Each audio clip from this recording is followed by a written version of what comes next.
먼저 올드보이에 대해서 네. 해주시죠. 대한민국을 대표하는 우리 박찬욱 감독님의 작품이고 또 전 세계 한국 영화를 알린 작품이죠. 일본의 만화를 원작으로 하고 네. 있습니다. 같은 제목이고요. 같은 제목에? 올드보이라는 제목이고. 근데 이제 사설 형무소에 이유 모르는 채 몇 년 동안 갇혀져 있었다. 네. 그건 똑같고요. 맞아요. 영화에서는 이제 최민식 씨가 15년 동안 군만두 먹는 걸로 나오는데 또 원작에서는 군만두가 군만두도 먹지만 하루에 3번씩 이제 중국 요리를 먹고 그리고 군만두는 서비스죠. 그쵸. 알찬 감독님이 이제 관객들이 작가님 되게 저걸 큰 방송인 먹고 아, 15년을 서비스였나? 어떻게 사나 이렇게 토나할 것 같은 음식을 아, 짜면도 들어왔다. 생각하시다가 네. 이제 군만두를 정하셨다가 이제 최민식 선배님은 짜장면을 먹고 싶다고 하셨는데 네. 짜장면을 좋아하셔서 그래서 이제 좀 뭔가 폐쇄적이고 아, 근데 정말 그런 요즘 느낌 같으면 좀 안 나아졌겠죠. 이렇게 보면서 배달에 보여주면서 메뉴 고르게 하고. 일본 만화에서 주인공 이름은 고토였고 음. 우리 영화에서는 오대수라고 지었는데 대수. 오늘만 대충 수습하면서 살자. 이래서 오대수. 그 의미로 진짜 지은 걸까요? 아니면 그 신화 속의 주인공이죠. 오이디푸스. 그래서 오데스. 오이디푸스? 나 좀 이거 뭔가 네. 아, 오이디푸스. 이런 유머를 하시는. 그렇죠. 사실은 오이디푸스 얘기를 할 수밖에 없을 거예요. 근친상간이라는 모티브가 그렇네요. 있어요. 그러니까 오이디푸스에서 이제 아버지를 죽이고 그 어머니와 결혼을 하게 되는 그 비극적인 신화 인물이 바로 오이디푸스인데 남편 오데수 씨를 긴급 수배했습니다. 또 신화 속에서 오이디푸스가 이 모든 사실, 그러니까 어머니였다라는 것을 알게 된 다음에는 그 자신의 눈을 찔러서 눈이 멀게 되는데 그게 어떻게 보면 영화 속에서 오데스가 자신의 혀를 자르는 행위하고도 연결되기 때문에 나중에 그 스핑크스도 등장을 하거든요. 그 스핑크스가 수수께끼를 냈는데 오이디푸스가 푸니까 그 스핑크스도 이제 자살을 하거든요. 어떻게 보면은 영화 속에서 그 유진의 자살하고 연결된다고 할 수도 있겠고요. 그러네요. 또 신화를 정말 현대 느와르 스릴러 장르랑 너무나 잘 버무렸다. 그런 생각이 들었죠. 그 일본 원작은 그리스 비극의 모든 모티브는 하나도 들어있지 않고요. 박 감독님이 그거는 완전 재창조하신 거죠, 사실. 그냥 이제 박찬욱 감독님 원작을 읽고 그 고민을 한 거죠. 왜 잡혀갔을까가 아니라 왜 풀어줬을까. 틀린 질문만 하니까 맞는 대답이 나올 리가 없잖아. 왜 이유진은 오대수를 가뒀을까가 아니라 왜 이유진은 오대수를 딱 15년 만에 풀어줬을까? 묘? 그 순간 이 복수의 이야기에 레이어드가 생기고 보다 깊은 얘기가 생기면서 지금의 그 올드보이, 우리가 영화로 본 올드보이라는 이야기가 나온 거고요. 그 감독들이 질문을 많이 하는 게 진짜 산낙지를 먹냐에 대해서 그런 거 되게 충격을 많이 받아 하는 것 같고. 왜 하필이면 산낙지였을까? 어떻게 생각하세요? 뭐 박찬욱 감독은 인터뷰에서 15년 동안 갇혀있던 사람이 밖으로 나왔을 때 뭐가 가장 제일 먹고 싶을까라고 하면 살아있는 게 먹고 싶다고 했다. 뭔가 이게 끈적대면서 막 싱싱하고 생명력을 느낄 수 있는 산낙지를 먹게 되지 않을까? 그런 생각을 하셨다고 해요. 근데 유행 대사가 엄청 많이 나왔어요. 좀 생각나는 대사, 최고의 대사 뭘로 생각하세요? 뭐니 뭐니 해도 누구냐 너. 누구냐 너. 예, 예.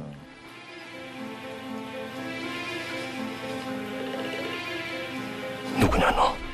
일단 15년 동안 주인공이 이제 처절하게 품었던 질문을 전하게 되고 한 건데 굉장히 반전이 있는 거죠. 알고 보면 그 소리를 들으면 당신은 어떤 말을 하게 돼 있었어요. 누구냐 너? 이걸 말함으로써 이제 이 사람의 내러티브 안에 들어갔다는 거 우리가 알게 되는 그런 장면이잖아요. 그리고 또 이제 마지막에 또 너희도 그럴 수 있을까?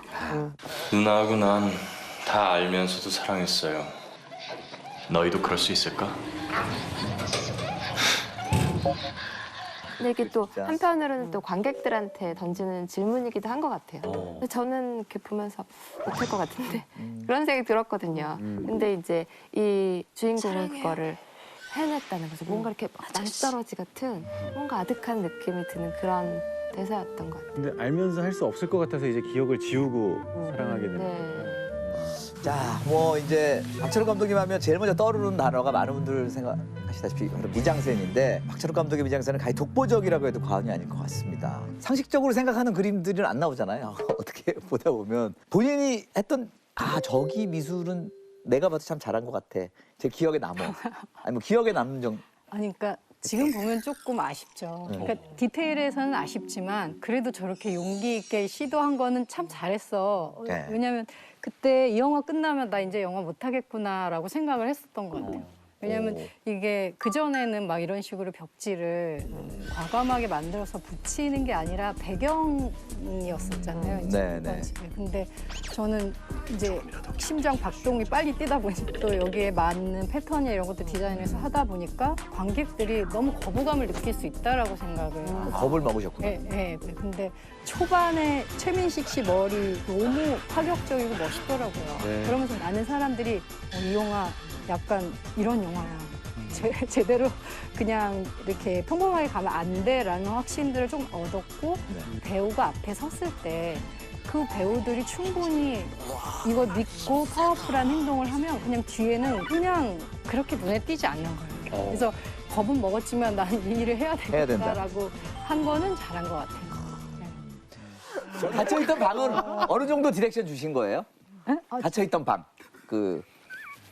최민식 씨가 갇혀있던 방. 웃고 있는 광대의 그림이 있다. 그렇죠. 그 그림. 반복적 패턴의 벽지가 붙어 있다. 마찬가지로 이게 우진의 소나기 안에서 다 그 패턴과 지도를 따라가는 그런 거라고 해석을 해서 벽지와 그리고 손수건 그런 선무 이런 것들이 다 자유의지라고 오대수는 처음부터 끝까지 만나기 전까지 생각하지만 모든 것이 다 계획이 되어 있었으니까 이 패턴은 그냥 그런 지도 같다라고 생각을 했었어요. 벽지가 되게 기억에 남아요, 특히. 아, 그럼요. 우리가 잘 안 쓰는 도배지거든요. 네. 그래서 그 벽지를 이렇게 작업실에다가 이제 출력을 해가지고 이걸 붙이려고 막 붙여놨는데 제가 바로 그 전작이 살인의 추억이라는 영화였었는데 네. 봉준호 감독님이 이제 후반 작업을 하다가 이렇게 어떻게 하나 이렇게 놀러 오셨어요. 근데 벽에 막 이렇게 벽지가 붙어 있으니까 너무 깜짝 놀라신 거예요. 미 감독님 이거 가서 빨리 감독님 보여주라고. 내가 나라면 어떻게 저 앞에 배우를 세우고 연기를 할 수가 있겠는지 이거 얘기된 거 맞냐 이제 저 걱정을 서로 정말 두 분은 다르구나. 해가지고 그래서 진짜 출력한 걸 들고 갔어요 박 감독님한테. 감독 가장 센 거 조금 덜 센 거, 그다음에 덜 센 거 이제 3개. 근데 다 세. 그래서 또 이제 고민을 많이 하시더라고요. 근데 기왕 하는 거면 제일 센 걸로 가자. 이게 성향이신 그래서 거예요. 근데 그럴 것 같아. 안 하거나 맞아. 제일 센 걸로 하거나. 뭐 두고두고 지금까지도 회자되고 있는 장면이 장도리 액션씬.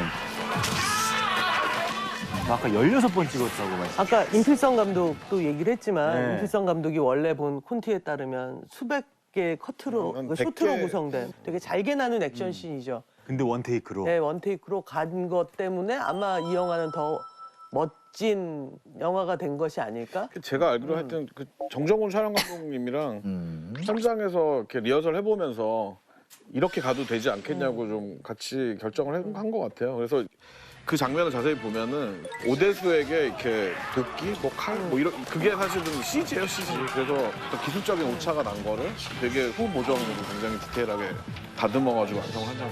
근데 그런 것 같아. 사실 올드보이가 뭐 박찬욱 감독님의 영화가 꽤 많이 그렇지만 끊임없이 액션씬이 교차하는 영화를 만드시는 분이 아니잖아요. 네, 그래요. 예. 네, 그렇진 않잖아요. 그리고 아마 올드보이에서 가장 큰 액션씬은 이거였을 거 아니에요. 그렇죠. 그렇죠. 네. 그렇죠. 16대 1. 그렇기 때문에 이것을 어떤 심볼처럼 만들기에는 결국 공간을 봤을 때 당연히 하나의 테이크로 그냥 가는 이렇게 것이 치고 나가는 느낌이 오히려 더 멋져 보였던 것 같아요. 그 관객들이 올드보이의 엔딩 씬을 보면서 과연 누구의 복수가 성공한 걸까? 기억이 잘못돼서 막 엉클어질지도 모르는데 괜찮겠어요? 사랑해요, 아저씨.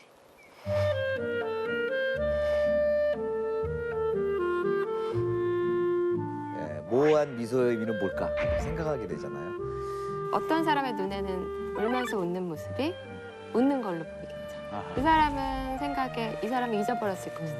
그리고 행복을 찾았을 것이다. 근데 문제가 남잖아요. 그러면 과연 이건 해피엔딩인가? 행복한 건가? 그리고 또 어떤 사람의 눈에는 우는 것처럼 보이겠죠. 그럼 그 사람은 이제 운명을 알면서도 이제 받아들이는 결말을 택한 건데 그럼 또 다시 의문이 생기죠. 알면서 우리는 사랑인데 너희는 할 수 있을까? 누나하고 난 다 알면서도 사랑했어요. 너희도 그럴 수 있을까? 과연 할 수 있을까? 그런 의문이 생기는 게 좀 깊이 있는 엔딩. 이 두 사람 그 둘이 않으면 어떻게 살아갔을까를 상상하게 해서 네. 관계가 나가잖아요. 맞아. 다 다를 것 같다라는 엔딩이거든요. 미소와 그리고 어떤 분은 정말 그렇게 믿는 분도 있었어요. 우진이가 사기친 거다. 부녀지간이 아니다. 라고 믿는 친구도 있었어. 되게 믿고 싶은. 그치, 믿고 싶은 거지. 그런 분도 있겠다. 그렇죠. 이건 거짓말일 거야.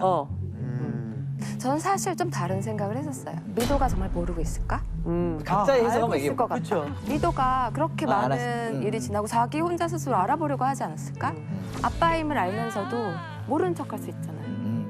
그렇게 나는 아무것도 중요하지 않아 하고 안아준 장면일 수도 있잖아요. 그리고 아버지 얼굴이 많이 그렇게 바뀌지 않았다, 실은? 머리 모양만 세게 바뀌었고.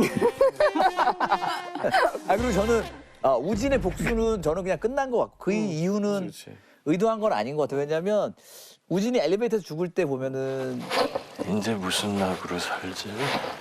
이렇게까지 해봤더니 아무것도 허무하다. 남지 않는다라는 걸 느낀 것 같다라는 생각을 해서 죽었다고. 빨간 슬프게 죽잖아요. 그렇죠. 네, 그런 거 보면서 이게 복수 과정에 들어가 있을 것 사실 같잖아요. 그 시퀀스를 보면은 감독님이 연출자로서 굉장한 공을 들이는 게 느껴져요. 그 시퀀스에 감독님이 뭔가 이렇게 승부수를 던진 느낌이 들거든요, 사실은. 그러니까 감독님이 이렇게 좀 이렇게 모호하게 엔딩을 하고 이렇게 하는 스타일에 대해서는 맞으세요? 같이 글을 써나가는 입장에서. 네, 그 점이 특히 맞아요.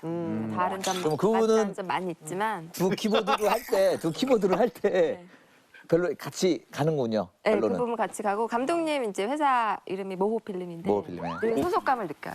그 모호필름. 네. 저는 이제 저렇게 박찬욱 감독 영화를 그것이 미장센의 영역이건 아니면 이야기를 하는 방식의 영역이건 파격이란 말을 되게 우리가 많이 쓰잖아요. 네. 박찬욱 감독님의 영화를 얘기할 때. 이제 이 세상에는 그런 영화도 있죠. 그러니까 주목을 끌기 위해서 파격적인 게 있어요. 그렇죠. 네. 그렇죠. 근데 그럼 우리가 소개를 안 하지. 그렇죠. 우리가 여기 모여 있을 이유가 없어. 네.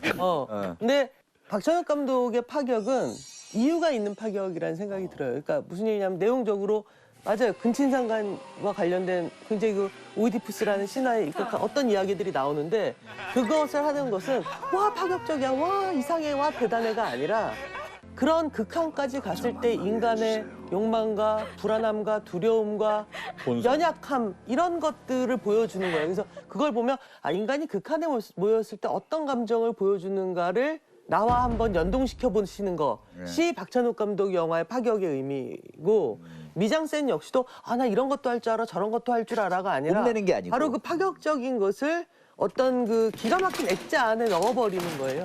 그래서 그 액자와 함께 우리로 하여금 들어갔다 나왔다 할 수 있게 어떤 문처럼 보여지는 미장센이기 때문에 왜 영화를 이렇게 갔을까를 궁금해하시면 하실수록 영화를 보는 즐거움의 깊이도 그리고 커질 수 있을 거라는 박찬욱 생각이 감독님 영화는 이제 우리 관객들한테 그런 인식을 심어주다 보니까 장면 보면서 전체를 이렇게 좀 그렇죠. 집구경하듯이 이렇게 보게 되는. 그러니까 미술 감독이 성격이 이상해서 벽집 이상한 걸 말하는 게 아니란 말이에요. 그러니까 왜 그 벽지여야 하는가를 상상해 보시는 순간 미술적인 재미가 굉장히 인문학적이고 이야기적인 재미와 함께 그 호환이 돼버리게 된다고 생각을 해요.